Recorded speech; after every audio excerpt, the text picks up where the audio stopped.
Hello and welcome to this demo video for my latest addition to the tape rack system, Real Repeats. This module's a audio interface but with tape machines in mind. As people know, my kind of work with the One U tape rack machine and U tape scrubber and different stuff like that is trying to find ways of using tape with modular. And I was playing around with feedback circuits. Anyone who's used a tape delay will know, the effects created by sending some of the play signal back to the record head. And because there's a kind of gap between the record and the playback head, we get a delay. We're effectively kind of manipulating space and time, which is the really interesting thing about these machines. So I needed a way to do that with my system and kind of make sure that the circuit was working as I wanted to. So like my approach with the U-tape scrubber, where I started using a dictaphone transport to give me a known constant, I've designed this circuit but with a external tape machine, so everything else is constant. But this is great. It's kind of the best of both worlds. We've got the flexibility of our modular system, but with the quality of a tried and tested free-head tape machine. So yeah, I guess I should get into what influenced me. There's a bit of a circuit called the Echomatic in this. So I came across something online. It was an old article about how to turn a free-head tape machine into a delay, and I think it was in some kind of electronics magazine years and years ago. But it's a very basic feedback system. But as people might know, when you play around with feedback, it's a very delicate process. It can run away with itself. So controlling this requires a tailored module. You can do it with a send and return on a mixer, but I think by doing this all in modular, we have the advantage of being able to send and return into modular. We can control our delay amount with modular and start to automate our delay effects. Also, it's real repeats. So instead of being a digital emulation, we're really going to be able to hear the nature of tape, and its limitations is where its character comes from. And any DSP will only ever be an attempt to try to be the real thing. It will never be the real thing. So yeah, I'm excited to show you what I've come up with. So yeah, here we go. Okay, so to start off with, we want to connect up our tape machine to Real Repeats. On most tape machines, or at least the ones I've got, you'll have RCA connectors.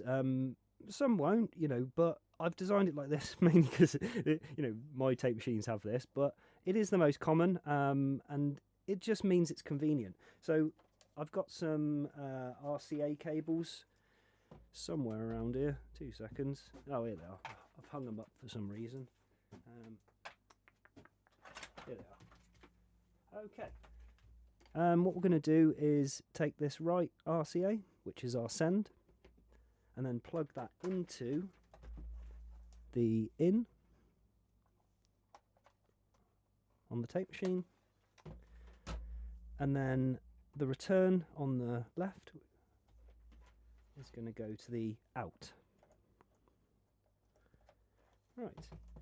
So I've got a full cassette in here at the moment. I'm using some Type 2 Chrome. Depending on what tape you use, that will affect it, but you can always adjust the input level on your tape machine to adjust for different types of tape, and there's usually a switch as well for the different types. I mean, you can adjust the levels depending on which formulation you've got, or which brand.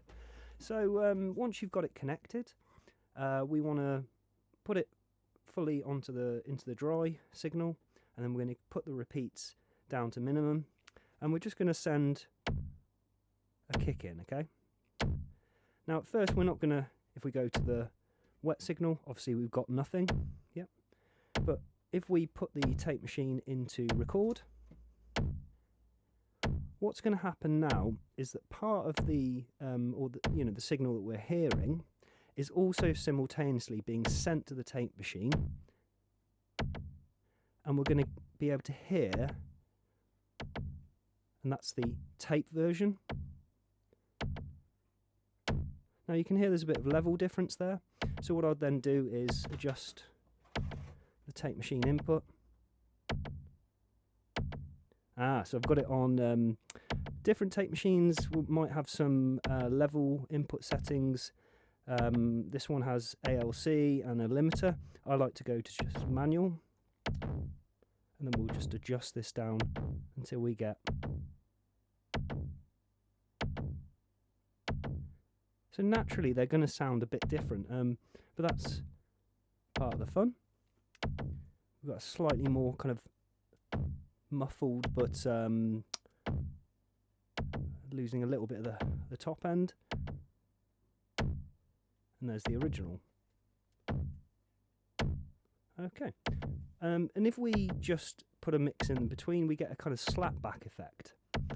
The time it takes will depend, the time, delay between your slapback will depend on the tape speed. So as we change the tape speed down slower, it's further away. And as we increase the speed, it gets closer. And then if we, these Marantz PMD 222s have a speed switch as well. So we're in low at the moment. As soon as we go up high, slapback gets very close. And a little bit slower again. So there's not a huge amount of range on these tape machines, and you might notice that none of these delays are particularly long. That's due to the nature of this specific tape machine. If we can pause it, we're just going to get our original. There we go. So these Marantzes are free head tape machines. So if for using this audio interface, you're really going to want a free head machine. You can use this, just for recording and playing back from tape if you've got a single head machine. But the interesting parts come later when we start using the feedback. So if I put it into record, just to show you on this one, we've got a erase head, and then we've got a combined record and playback. So in these Marantzes, the record and the playback are very, very close together.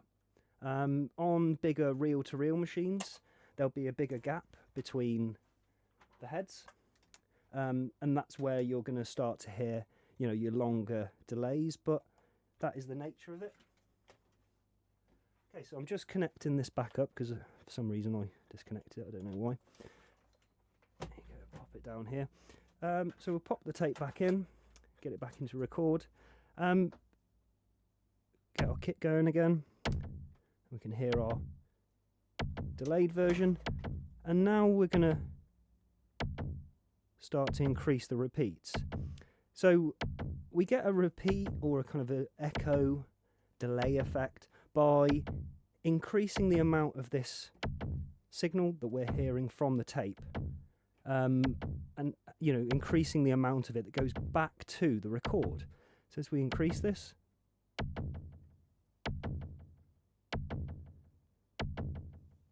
we get more repeats, and it kind of sounds like taps. You can imagine you've got a multi-head machine, and as the sound goes past, the recorded sound goes past each head, it's being played back.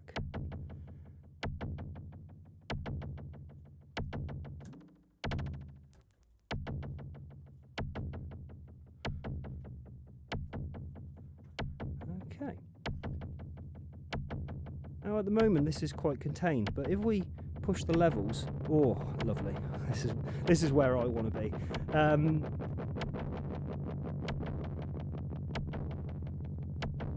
Just that pure kind of tape techno rumble stuff. Yeah, I love this sound.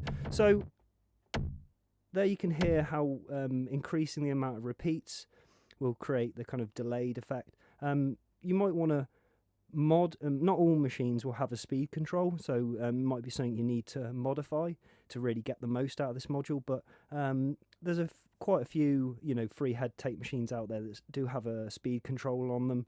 Marantz have got a bit out of control price-wise, but if you've paid, for these, maybe getting something like this is going to enable you to get the most out of your tape machine. So I've kind of just very quickly jumped into that, but maybe I should go down the rest of the module and explain the connections and what the other controls do. So yeah, let's get it going again.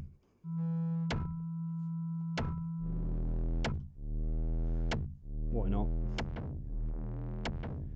Okay, so the other controls as we go down the module, we saw the mix. We know about the repeats. We've also got a control for killing the repeats. And then there's a control for switch for kind of maxing out the delay as well.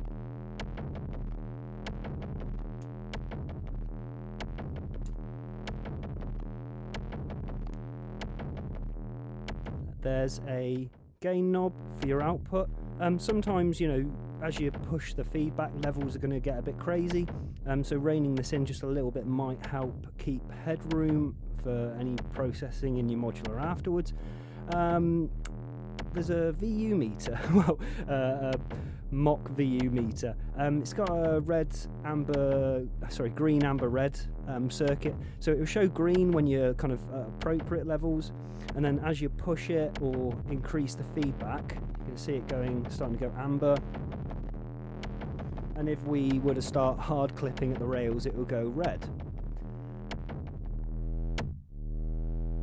Other controls, so that's all the controls. And then the connections, as you saw, we've got our modular going in down here at the bottom left, and then our modular signal coming back out on the right there. There's two CV inputs which enable you to increase the feedback or kill it separately. I did these with transistors. I thought it'd be kind of interesting to be able to control both. So I've got, let's try this, sending just an oscillator to the feedback amount. At the moment it's going through a U-tape scrubber, but I've got that. Okay.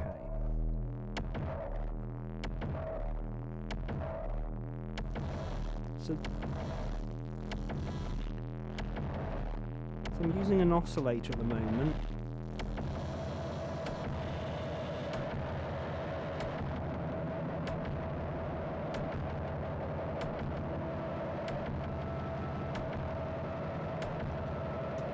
And then if we put it in the other CV,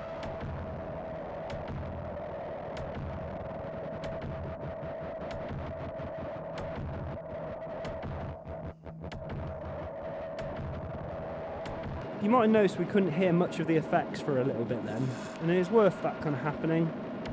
I try to do all these in one take, so, God help me. If you force the levels into this too much, past modular level, which is what my Aikido mixer is doing here. I always forget that it's level for 0 dB in the middle there. If you force the levels too much, you're just going to drown out the tape delay. So just something to note with that. But if we get back to something more appropriate,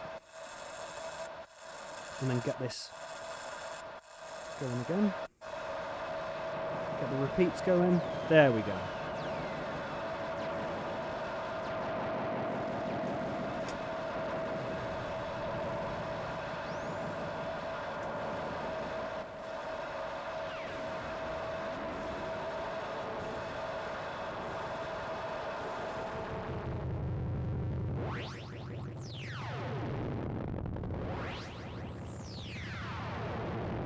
So what the oscillator there is doing is, go back over, we're just hearing at the moment, almost like a no input mixer, the sounds are just it's just feeding back on itself, creating an oscillator, and then we're kind of cutting the feedback with this oscillator,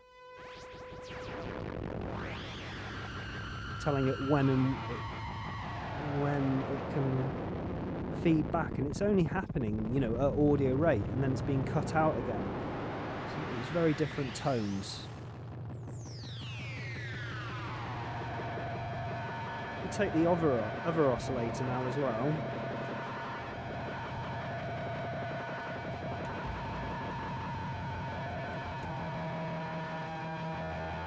And this is why I've included both inputs, because then we can start to use two oscillators.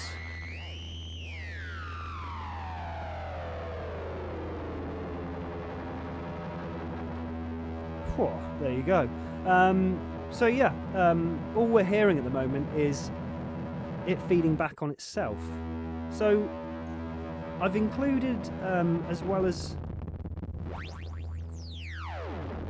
this way of controlling the feedback with CV, you know, with the modular system, I thought it'd be really interesting to have a send and return for the modular as well. So we can, before a signal is sent back to the tape machine, you know, after it's mixed in with our dry signal and the signal comes back from our tape machine, I thought it'd be interesting to control how much of that then goes to the tape machine to be re-recorded. So there's two jacks on the panel called send and return, and what these will do is break the connection from this feedback mix, you know, to the tape machine. And what I'm going to put in its place is this incredible module by Tom Whitwell, which doesn't get enough use in my other system, but thankfully it's found a really, really great use in this system now. What it's going to do is bandpass, you know, EQ, different parts of our feedback, and what that's going to do is emphasize those. Now we're really going to hear this when we let's get rid of our crazy modulation first.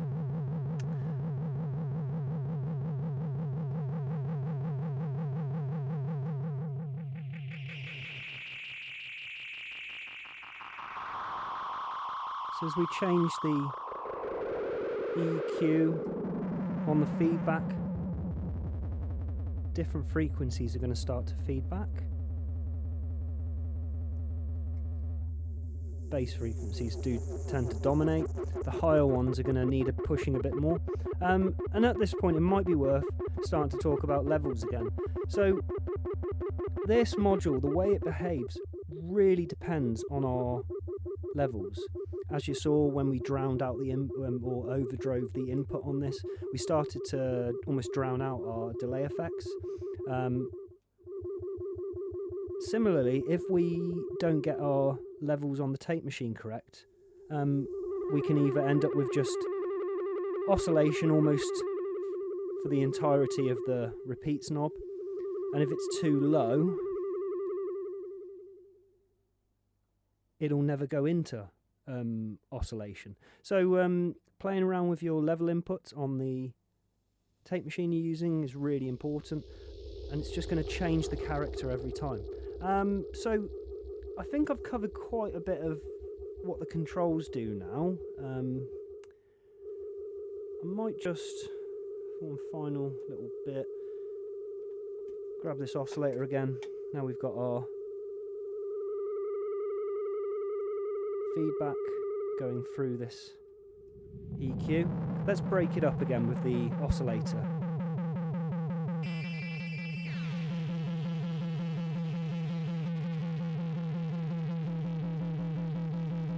And we could even chuck in a little bit of our kick drum now.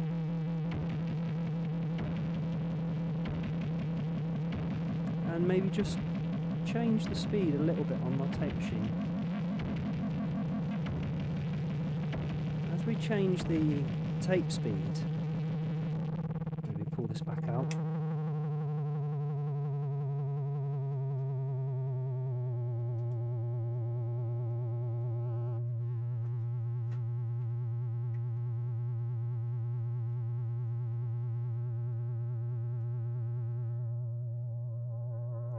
So by just pulling it back there, you saw from the completely clipping,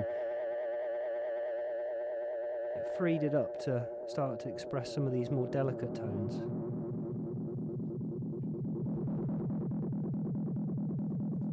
And then we can disrupt this again with the kick drum.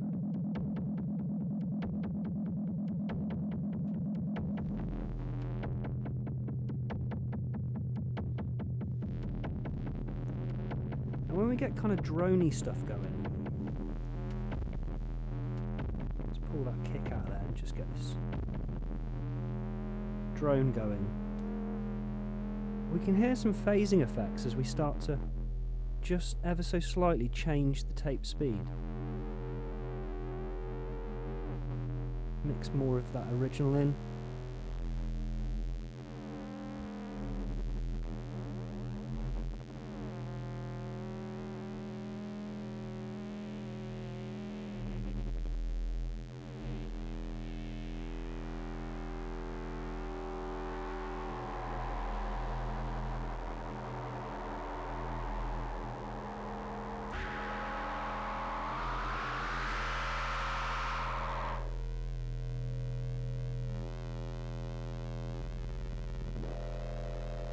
So, I hope this has been interesting. I mean, not a traditional tape machine delay by any means.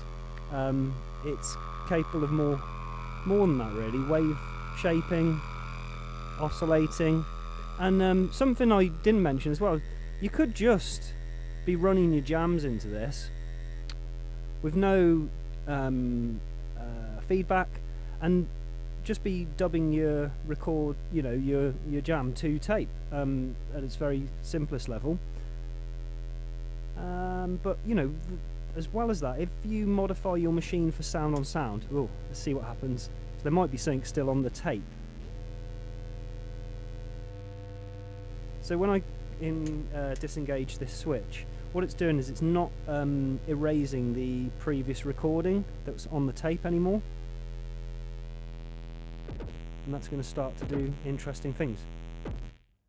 Is that yeah. Yeah, so we've got some like kicks left on here from ages ago. So what I find interesting about that is we can start to shape what's on the tape by re-recording it back onto itself, which, I mean, these are just some very strange applications of a tape machine really, but I hope people are going to...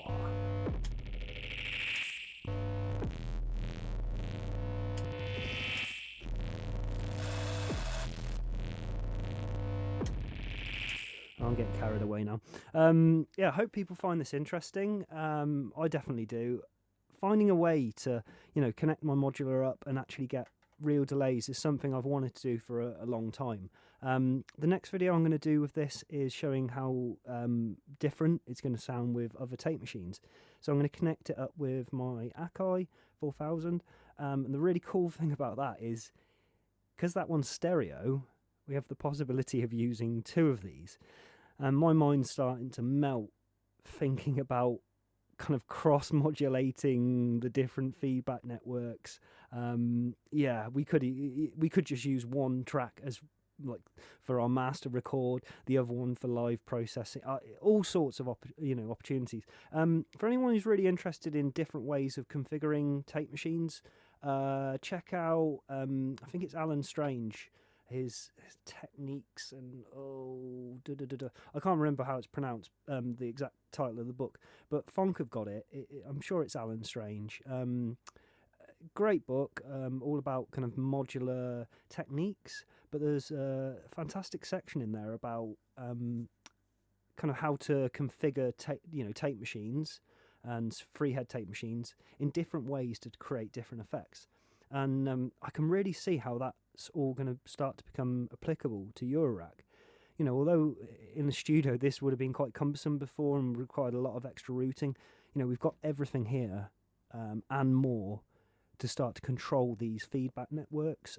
We can use VCAs. Something I didn't even show this as well is, you know, you can really start to think out the box. What about if on the send and return we put another DSP effect in the chain? I was adding reverb. In fact, I'm just going to do it really quickly now. Come on. Let's go. So as well as going out to there, what about if we send it through? I think that was what was on the tape from some other experiment. So if I send a bit of this.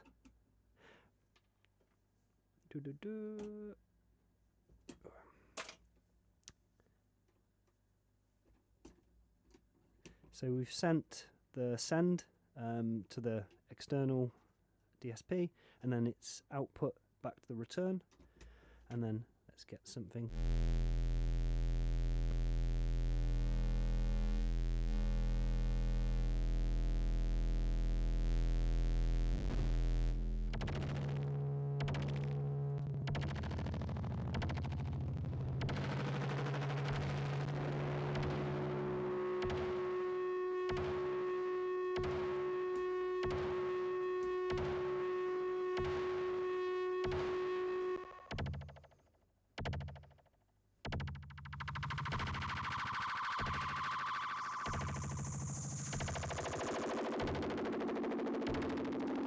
So this is where it gets really nutty. I mean, by combining different effects, the results just become completely unpredictable in a really interesting way.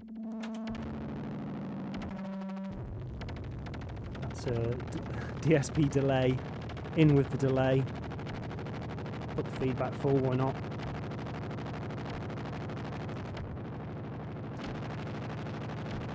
We're probably going a bit hard there.